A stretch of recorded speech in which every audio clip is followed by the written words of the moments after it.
오늘 우리에게 주신 하나님의 말씀은 누가복음 23장 46절입니다. 다 함께 한 목소리로 합독해서 읽겠습니다. 함께 읽습니다. 예수께서 큰 소리로 불러 이르시되 아버지여 내 영혼을 아버지 손에 부탁하나이다 하고 이 말씀을 하신 후 숨지시니라. 아멘. 하나님께서 이 말씀을 통하여 우리에게 은혜 주시기를 원합니다.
죽도록 충성하리.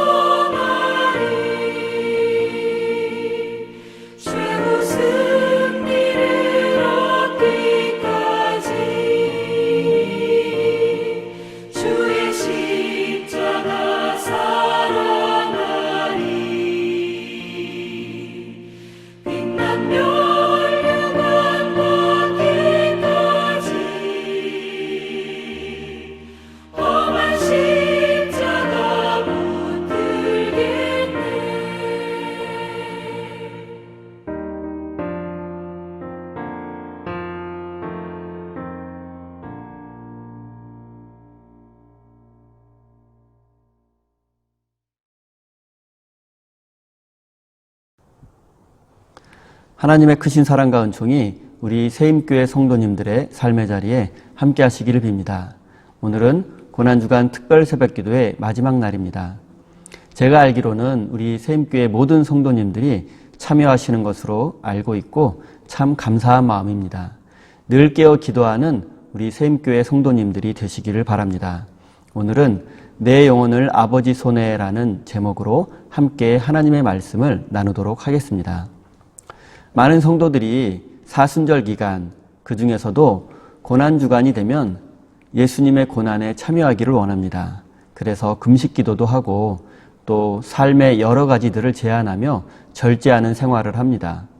그리고 대다수 그리스도인들은 예수님 닮기를 원하고 예수님처럼 살기를 원합니다. 그런데 조금 깊이 생각해 보면 예수님처럼 사는 것이 결코 쉽지가 않습니다.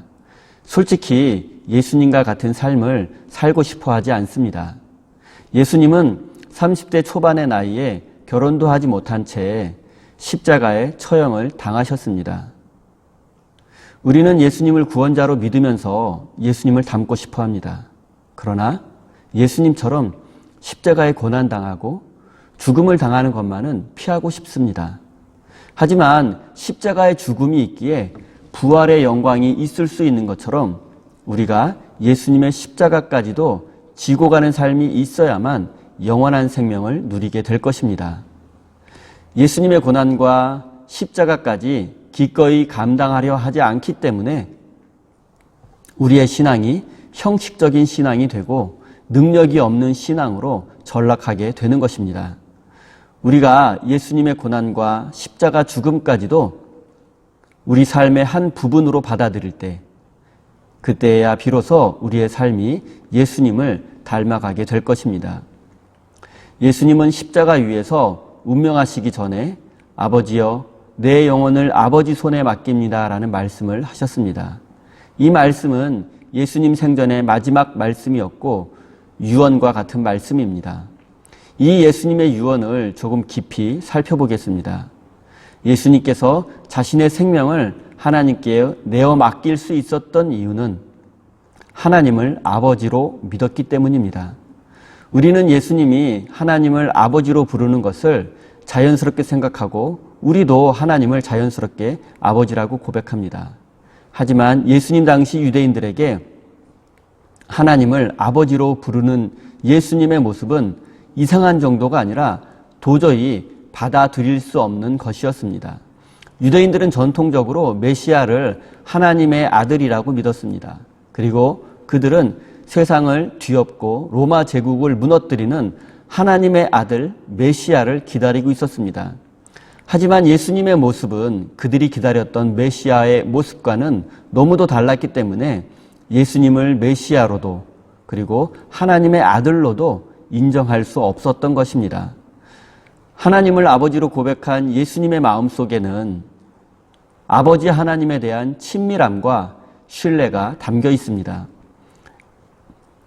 예수님은 평소의 삶 속에서 하나님을 아버지처럼 친밀한 대상으로 여겼고 또 아버지가 가족을 책임지는 것과 같이 하나님이 자신의 영혼과 자신의 생명을 책임져 주실 것을 굳게 믿고 있었습니다.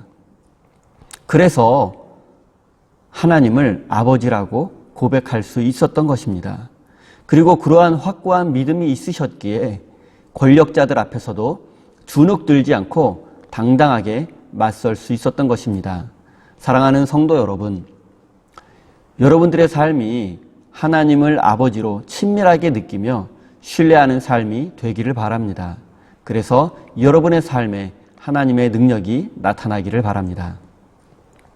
하나님을 아버지로 고백한 예수님은 그 하나님 아버지에게 자신의 영혼을 내어 맡겼습니다.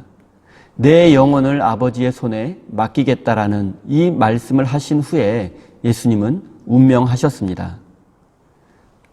이것이 예수님의 유언이 되었습니다. 저는 예수님의 이 유언이 깊은 울림으로 다가옵니다. 예수님께서 고난당하시고 죽음 앞에서 자신의 생명을 아버지 하나님께 내어 맡겼다는 사실에서 예수님께서 하나님을 얼마나 신뢰했었는지를 느낄 수가 있기 때문입니다. 죽음을 앞두신 예수님께서 갑자기 이런 말씀을 하시지는 않았을 것입니다. 평소의 삶 속에서 하나님을 따르고 신뢰하는 삶을 살았기 때문에 이런 고백이 가능했던 것입니다. 교회를 다니며 신앙생활을 하는 사람들에게 내 영혼을 아버지 손에 맡깁니다 라는 예수님의 고백은 깊은 울림으로 다가올 것이고, 그리고 저는 모든 그리스도인들이 마지막 순간에 사랑하는 사람들 앞에서 예수님처럼 내 영혼을 하나님 손에 맡깁니다 라는 위대한 유언을 남기기를 원합니다. 하지만 이런 고백, 이런 유언은 어느 날 갑자기 할 수 있는 것이 아닙니다. 평소의 삶 속에서 하나님과의 깊은 만남과 교제, 그리고 하나님과 동행하는 삶을 통해서 하나님의 사랑과 은혜를 깊이 경험한 사람, 하나님에게 자신의 생명과 운명을 내어 맡길 만큼 하나님을 신뢰하는 사람만이 할 수 있는 유언입니다. 사랑하는 성도 여러분, 여러분의 인생과 생명, 가장 귀한 것을 하나님의 뜻에 내어 맡기는 삶을 살아내시기 바랍니다. 사랑하는 성도 여러분, 예수님은 자신의 영혼을 아버지께 맡긴다라는 말씀을 마치시고 곧 운명하셨습니다. 실제로 죽으신 것입니다. 그리고 예수님을 믿고 따르는 우리들도 결국에는 언젠가는 죽게 될 것입니다. 하지만 하나님께서 십자가에 죽으신 예수님을 다시 살리신 것처럼 예수님을 믿고 따르는 우리들도 우리가 알지 못하는 하나님의 방식으로 다시 살아나게 될 것입니다. 새로운 생명을 누리게 될 것입니다. 부활의 영광에 참여하게 될 것입니다. 우리 그리스도인들은 십자가의 죽음 뒤에 부활의 능력이 숨겨져 있다는 사실을 믿는 사람들입니다. 예수님처럼 십자가에서 죽어야지만 새로운 부활의 생명을 누릴 수 있습니다. 사랑하는 성도 여러분, 예수님께서 가신 십자가의 길을 두려움 없이, 주저함 없이 따라가는 삶, 그래서 부활의 생명을 누리시는 복된 인생이 되시기를 예수님의 이름으로 축원드립니다. 우리 다 함께 주신 말씀 가슴에 새기며 기도의 자리로 나아가겠습니다.